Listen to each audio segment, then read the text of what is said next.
আসসালামু আলাইকুম ওরহমতুল্লাহ। আচ্ছা, আপনি কি কখনো কোনো পরীক্ষার সম্মুখীন হয়েছেন? অবশ্যই হয়েছেন, কারণ আমরা প্রত্যেকেই জীবনে কখনো না কোনো সময় পরীক্ষার সম্মুখীন হয়ে থাকি। জীবনে কখনো কখনো আপনার এমন অনুভূতিও হতে পারে যে সম্পূর্ণ জীবনটাই একটা পরীক্ষা। আর যদি এই ধারণা আপনার মধ্যে আসে, তাহলে এটা কোনো ভুল ধারণা নয়। আমাদের মধ্যে কিছু ভুল ধারণাও আছে। আমরা যখন কোনো বিপদের মধ্য দিয়ে জীবন কাটাই, আমরা যখন কোনো খারাপ সময়, কোনো খারাপ পরিস্থিতির মধ্য দিয়ে জীবন কাটাই, আমরা মনে করি যে আমাদের জীবনে কখনো আর ভালো সময় আসবে না। আমরা মনে করি এই খারাপ সময়টা কখনো আর কাটিয়ে উঠতে পারবো না। জীবনের কিছু পরিস্থিতিতে আমরা অনেক বেশি ভয় পেয়ে যাই। আমরা অনেক বেশি হতাশাগ্রস্ত হয়ে পড়ি, নিজের উপর থেকে বিশ্বাস হারিয়ে ফেলি। কিন্তু আমরা এটা ভুলে যাই যে রাতের সবথেকে অন্ধকার অংশ হচ্ছে ভোর হওয়ার আগের মুহূর্ত। আমরা ভুলে যাই যে মহান রব্বুল আলামিন পবিত্র কুরআনে উল্লেখ করেছেন যে নিশ্চয়ই কষ্টের সাথে আছে স্বস্তি। আর যেখানে আমাদের সৃষ্টিকর্তা আমাদের রব এমনটা বলেন, সেখানে আমাদের অতিরিক্ত টেনশন, অতিরিক্ত মন খারাপ, অতিরিক্ত দুশ্চিন্তা বৃথা ছাড়ার কিছুই নয়। আজ আপনাকে এমন ৩টি লক্ষণের কথা বলবো যেগুলো ইঙ্গিত দেয় যে কষ্টের দিন খুব দ্রুত শেষ হতে চলেছে। তবে তার আগে বলবো যে জীবনের পরিস্থিতি যেমনই হোক না কেন, রবের ওপরে বিশ্বাস রাখা, আল্লাহর উপরে বিশ্বাস রাখাটা গুরুত্বপূর্ণ। আপনি যদি লজিক্যালি একটু ভাবার চেষ্টা করেন, তাহলে আমাদের সেখানেই বিশ্বাস রাখা উচিত, যেখানে বিশ্বাস রাখলে আমরা নিরাশ হব না, আর সেটা আপনার রব ছাড়া কেউ না। তবে চলুন জানা যাক এমন ৩টি লক্ষণ যেগুলো ইঙ্গিত দেয় যে কষ্টের সমাপ্তি খুব বেশি দূরে নাই। একটা জিনিস আপনি খেয়াল করেছেন কিনা আমি জানি না, তবে আপনি যদি খেয়াল করেন তাহলে দেখবেন স্বস্তি আসার ঠিক পূর্ব মুহূর্তে কষ্ট যেন চরমে পৌঁছে যায়। আর আমরা মনে করি যে এই কষ্ট শেষ হওয়ার নয়, কিন্তু প্রকৃতপক্ষে প্রকৃত অর্থে এটি একটি লক্ষণ। এটি এমন একটি লক্ষণ যেটা ইঙ্গিত দেয় যে কষ্ট শেষ হতে চলেছে। মহান রব্বুল আলামিন পবিত্র কোরআনের মধ্যে আমাদেরকে স্পষ্ট করেছেন যে তিনি মৃত্যু এবং জীবনকে সৃষ্টি করেছেন আমাদেরকে পরীক্ষা করার জন্য, আমাদের মধ্যে কে আসলে সর্বোত্তম। তাই আমরা যত বেশি স্বস্তির কাছাকাছি যাব, সংগ্রামটা ততটাই কঠিন হতে পারে।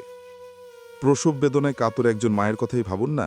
সবচেয়ে তীব্র যন্ত্রণার পরে একজন মা সন্তান লাভের সবথেকে আনন্দময় মুহূর্তটা উপভোগ করতে পারেন, উপলব্ধি করতে পারেন।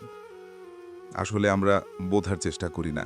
রাতের অন্ধকার এবং সকালের আলো তো আমাদেরকে এটাই বোঝায়। সকালের আলোর মুখ দেখতে হলে রাতের অন্ধকারকে তো পার করতে হবে, আর সেটার জন্য তো ধৈর্য ধরতে হবে। অবশ্যই ধৈর্য ধরতে হবে। প্রতিটা মুসলিম ভাই বোনেদের জীবনের কঠিন সময়গুলোতে ধৈর্য ধরাটা অনেক অনেক বেশি গুরুত্বপূর্ণ। কষ্ট সমাপ্তির সবথেকে বড় লক্ষণগুলির মধ্যে অন্যতম আরেকটি হলো যে আমরা রবের খুব কাছাকাছি অনুভব করব। আমরা আমাদের আল্লাহর খুব কাছাকাছি অনুভব করব। আমরা প্রায় রবকে স্মরণ করতে বাধ্য হব। আমরা প্রায় আমাদের আল্লাহকে স্মরণ করতে বাধ্য হব, ওনার শরণাপন্ন হতে বাধ্য হব। আপনি অবশ্যই শুনেছেন, নবী পাক সাল্লাল্লাহু আলাইহি ওয়াসাল্লাম বলেছেন, যখন আল্লাহ পাক কাউকে ভালোবাসেন তখন তিনি তাকে পরীক্ষা করেন। আপনার কষ্টগুলো কিন্তু একটা ইঙ্গিত দেয়, একটা বার্তা দেয়, আপনাকে বলে, আপনাকে বোঝায় যে আল্লাহ আপনাকে অনেক বেশি ভালোবাসেন। আর সেই মুহূর্তে যদি আপনিও রবকে স্মরণ করেন, তাহলে রব খুশি হয়ে আপনার কষ্টগুলোকে দূর করে দেবেন। তাই কষ্ট দূর হওয়ার এটি একটি লক্ষণ যে আমাদের প্রায় রবের কথা স্মরণ হয়, আমাদের আল্লাহর কথা স্মরণ হয়। যখনই আমরা বিপদে পড়ি, রবের শরণাপন্ন হতে বাধ্য হই। মাঝে মাঝে মহান রাব্বুল আলামিন আমাদেরকে কষ্টের মধ্যে ফেলেন, যাতে আমরা বিপদগামিতা বর্জন করে ওনার কাছেই ফিরে যাই। অনেক সময় আমাদেরকে জাহান্নামের ভয়াবহ কষ্ট থেকে রক্ষা করার জন্য দুনিয়াতে হালকা কষ্ট দিয়ে থাকেন, হালকা কষ্টের মধ্যে ফেলে থাকেন। এটিকে আপনি খারাপভাবে নেওয়ার চেষ্টা করবেন না। অনেক সময় অনেক খারাপ জিনিসের মধ্যেও ভালো কিছু লুকিয়ে থাকে। আপনি আপনার জীবনে কখনো না কখনো এটা তো খেয়াল করেছেন। এটা আপনি কেনই ভুলে যাবেন? তিনি আমাদের দুনিয়াবি কষ্টগুলোর মাধ্যমে জান্নাতে আমাদের মর্যাদা বৃদ্ধি করেন। অনেক নেগেটিভ জিনিসের মধ্যেও, অনেক নেগেটিভ বিষয়ের মধ্যেও যে পজিটিভ জিনিস থাকে, পজিটিভ বিষয় থাকে, এটাকে কি আমরা অস্বীকার করতে পারবো? তবে এই দুটি লক্ষণের পরেও একটি সুন্দরতম লক্ষণ আছে। সবথেকে সুন্দরতম লক্ষণটি কি জানেন? আল্লাহ রাব্বুল আলামিন দ্বারা প্রদত্ত কষ্টগুলোকে আমরা সন্তুষ্টির সাথে গ্রহণ করব। আমরা আমাদের রবকে অত বেশি প্রশ্ন করব না, প্রশ্ন করব না যে কেন আমার জীবনে এত বেশি কষ্ট দিলেন, কেন আমার জীবনে এত বেশি বিপদ দিলেন, কেন আমার জীবনে এত বেশি পরীক্ষা নিলেন। এই সকল প্রশ্নগুলো আমরা আমাদের আল্লাহকে করব না, বরং জীবনের প্রতিটা ক্ষেত্রে রবের শুকরিয়া আদায় করব। জীবনের প্রতিটা মুহূর্তে রবের শুকরিয়া আদায় করব। জীবনের প্রতিটা সময়ে রবের শুকরিয়া আদায় করব এবং বলবো আলহামদুলিল্লাহ। এবং এই কাজটিকে শুধুমাত্র জিহ্বা দিয়ে উচ্চারণ করলে হবে না, এটির সাথে আমাদের অন্তর এবং আমাদের কর্মেরও প্রতিফলন থাকতে হবে। আপনি কি জানেন নবী পাক সাল্লাল্লাহু আলাইহি ওয়াসাল্লাম এ বিষয়ে কি বলেন? তিনি বলেন, মুমিন ব্যক্তিদের ব্যাপারটা আশ্চর্যজনক। যদি তাদের সাথে ভালো কিছু ঘটে তাহলে তারা আল্লাহর শুকরিয়া আদায় করে, নিশ্চয়ই এটি তাদের জন্য ভালো। আবার যখন ঠিক খারাপ কিছু ঘটে তখন তারা ধৈর্য ধারণ করে, আর এটিও তাদের জন্য ভালো। অর্থাৎ একজন মুমিন ব্যক্তি কখনোই আল্লাহর সন্তুষ্টি অর্জনে হেরে যায় না। তবে সন্তুষ্ট থাকার অর্থ এমনটা নয় যে আমরা কষ্ট অনুভব করব না। কষ্ট অনুভব অবশ্যই করব, কিন্তু জীবনের যে কোনো মুহূর্তে, যে কোনো কঠিন সময় অবশ্যই আল্লাহ পাকের উপরে আস্থা রাখব, অবশ্যই ওনার উপরে বিশ্বাস রাখব, অবশ্যই নিজের উপরে বিশ্বাস রাখব। আমরা এই বিশ্বাস রাখব যে তিনি সর্বশ্রেষ্ঠ পরিকল্পনাকারী। ওনার পরিকল্পনার মধ্যে কোনো ত্রুটি থাকতে পারে না। হ্যাঁ, আমাদের দ্বারা ভুল হয়। আমরা অনেক সময় আমাদের জন্য যেটা ভালো সেটাকে আমাদের জন্য খারাপ মনে করি। এটা আমাদের ভুল।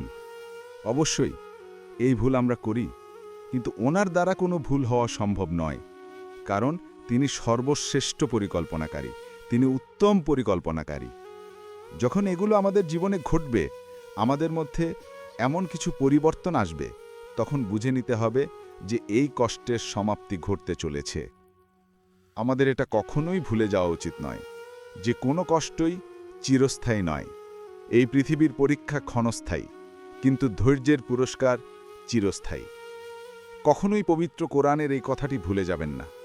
কখনোই এটা ভুলে যাবেন না যে কষ্টের সাথেই আছে স্বস্তি। নিশ্চয়ই কষ্টের সাথে আছে স্বস্তি। আমরা আমাদের কষ্টের দিনগুলোতে অবশ্যই ধৈর্য ধরব এবং বলবো আলহামদুলিল্লাহ। মহান রব্বুল আলামিন আমাদের জীবনের সকল পরীক্ষায় উত্তীর্ণ হবার তৌফিক দান করুক। আমিন। প্রিয় দর্শকবৃন্দ, এই ভিডিওটি যদি হৃদয় ছুঁয়ে যায়, যদি মনে হয় আল্লাহর পথে একটু হলেও ফিরে আসা দরকার, তবে অনুগ্রহ করে আলোর অঙ্গীকার বিধি চ্যানেলটি সাবস্ক্রাইব করুন। আপনার একটি সাবস্ক্রাইব আমাদের জন্য নয়, বরং এই ইসলামিক বার্তাকে আরও অনেক মানুষের কাছে পৌঁছে দেবার সওয়াবের কারণ হতে পারে।